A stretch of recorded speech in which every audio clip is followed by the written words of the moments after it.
Hey guys! I hope that you guys are doing amazing wherever you are in the world. My name is Shikha. I'm so grateful as always that you guys are listening, subscribing, and commenting on my channel. I really appreciate the support. If you guys want to support me further, if you like my videos or like me or just think that I'm doing a good job, you can go on to my Patreon site. The link is below and support me by giving me $1 a month or whatever you prefer. In this video, I wanted to answer a question that Owen, anyways, I can't say that name, Owen Cook asked me about elderly parents. And he said, I've been binge watching your channel all day. On one of your videos, a commentator said or asked, do adults who were abused as children owe their elderly parents? I would pay you to make a video on that topic. Like many people, I was neglected as a child, but for some reason, some odd reason, I have a voice in my head telling me to stop my life to go care for my elderly mother. It's weird. We haven't even talked in 15 years, but I have a voice in my head telling me to make her a priority. Now, for me, this is impossible because I don't even know where my mom is located at the moment. But I'm sure you have some followers who are struggling with the discussion of moving on with their lives or caring for an adult or an elderly person who didn't care for them. Okay. Now, this is obviously it's a very hurtful topic and there's a lot of trauma and a lot of stuff involved with it. And I'm not an expert, I'm not a psychologist, but you did ask me to do a video on it. So I'll give you my opinion on the subject matter. And again, it's just my opinion. There's two things that come up to me in this video or from this comment. The first thing is that if your heart is telling you to go care for someone, if your intuition is begging you or telling you, or your soul is begging you or telling you, go do this, you would be remiss if you did not follow it. It doesn't matter what trauma or what your past was or what that person did to you.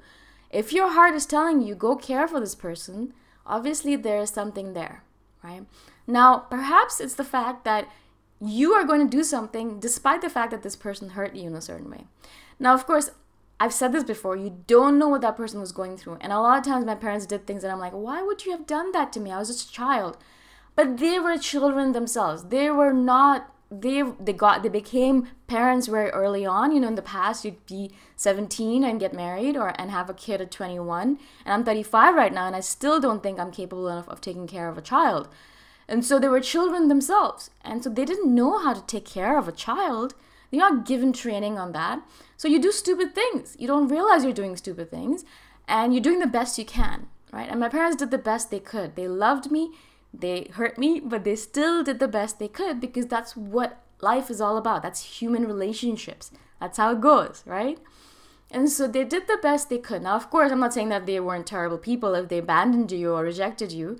So, I mean, that's not what I'm saying. But I want to say that sometimes you don't know the circumstances completely. You know, you've seen so many videos or movies where you see someone abandoning a child or giving them up for adoption and not being told that she was abused or she didn't have any money to take care of the person or she had all these things that she was dealing with and so she thought the best thing was to give up the child. You know, we've seen things like that.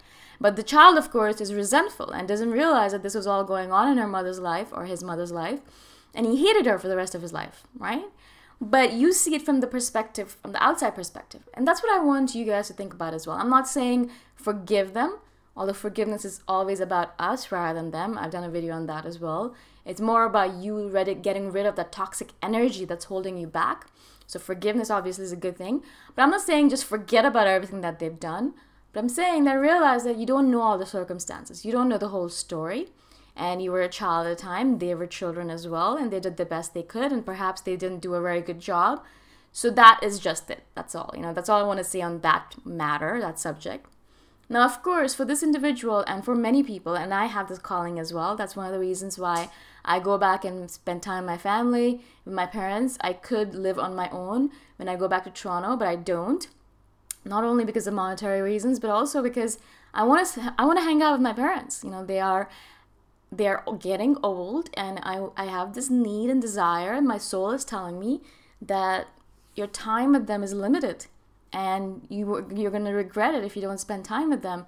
And so go as much as possible, do your thing obviously here in Thailand, but then go back for 2 or 3 months and hang out with them, spend time with them as much as you can because you're not going to regret otherwise, right? You're going to regret otherwise if you don't. And I'm guessing this is the same kind of voice or idea that's inside of your head as well, that you don't want her to die off, or you don't want her to leave this world without you having taken care of your stuff. Now, this is all about you. When you go and take care of elderly parents, yeah, you're taking care of them, but mostly it's about you. It's for you. You're doing it for yourself, right? It's a selfish thing. You're doing it because you want to either make yourself feel better or just spend time with them before they are gone forever, you know? I know that this is something that, death is something that we don't really like to talk about. But if you're an INFJ listening to this, you know what I'm talking about. They'll be gone soon, and then the only thing that's going to be left behind is going to be regret, especially if you didn't listen to that voice that told you to go take care of them, right? So I would recommend, even if you don't know Mr. Cook, if you don't know where she is, find out. Go find her and spend some time with her. Because I think there's a reason why this voice is piping up in your head. And perhaps you're kind of saying, I'm sure there are other people who have this voice as well. Maybe, I don't know about them, but you definitely do. You have this voice inside of you. I definitely do. I have this voice inside of me. And it tells me to do all these things. I set up all these meetings and meetups and travel things with my family and my parents because I know I want to spend time with them. My time with them is limited. I'm 35 and they're in their 60s and they're going to be gone soon. And I want to make sure that I spend as much time with them as possible before they're gone. Because I love them. They're great people. They did the best they could. I've learned a lot from them. They have given me a lot. I have the life I have right now because of them. I am the kind of person I am because of them. And even if she abandoned you or rejected you, a lot of your genetics comes from her. A lot of you comes from her. And a lot of your traits and characteristics, personality traits, come from her, even if you don't want to accept it, right? I notice this about myself. The older I get, the more I become like my parents. And I'm like, whoa, I told myself I would never do that. But it's just inevitable. It's the way life works. It's the cycle of life, yeah? You become what your genetics dictate. And your genetics come from your ancestors, from your parents, from your grandparents, great-grandparents, all those people. They're all contributing to you, who you are right now, sitting there watching this video. So listen to your freaking intuition. Please listen to it right now. I don't know when you posted this question. It's been maybe a month or so. But anyways, I'm sorry I was so late. I have so many videos to do. But do listen to that voice. Go find her out. It's very easy to find people nowadays. There's a lot of different resources you can use. Find her. Hang out with her. You don't necessarily have to take care of her if that doesn't jive with you. If it does, do. But obviously, your time, as she said, her time on this planet is limited. Maybe there's something that's telling you that perhaps she's going to be gone soon, and this is your only chance to perhaps have a conversation with her and get your closure. Maybe that's what you need. You need to have a conversation with her and ask her, why did she do the things that she did? Why did you do that? Why did you abandon me? Why did you reject me? Why did you leave me like that? I was just a child. And maybe you need to have that conversation with her. Maybe she won't give you the right answer. Maybe you won't hear what you need to hear. But at least you'll have that conversation, and you'll have that, and then it'll help you with closure, and you'll be able to move forward and outward and upward and grow as a human being because of it, because you're not being held back by those shackles of your past, right? Those are the things that hold us back the most. Obviously our doubts, anxieties, etc. do, but I feel like the shackles of the past, the ideas that we had in our past, the experiences of the past, our traumas from the past, I think those hold us back more than anything else in the world. And a lot of it has to do with forgiveness. A lot of it has to do with letting go. But it can only happen, perhaps, if you have that conversation with her. Have that conversation. Or just spend time with her. Take care of her. And then be the better person, right? Yeah, she abandoned you. But who is to say that you can't be the better human being here? Do you have to do the same thing that she did? No. That's just repeating the cycle of madness, right? It's a vicious cycle. Someone gets beaten up or someone abuses a person or their child, and then the child abuses their children and their children abuse and then what the hell? When is it going to end? When is this madness going to end? It has to end with someone.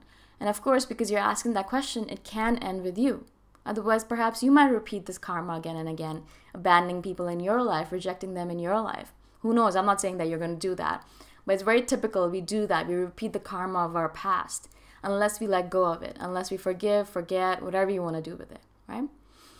So I hope this makes sense to you. Again, I am not an expert. I'm not a psychologist. I'm not a psychotherapist. But this is just what I think from my opinion, from what I see from your email and the pain that is in it evidently, like it's very apparent that you have a lot of pain associated with this, and you need to let go of it. The only way that's going to happen is if you have a conversation with this woman that was your mother, your biological mother.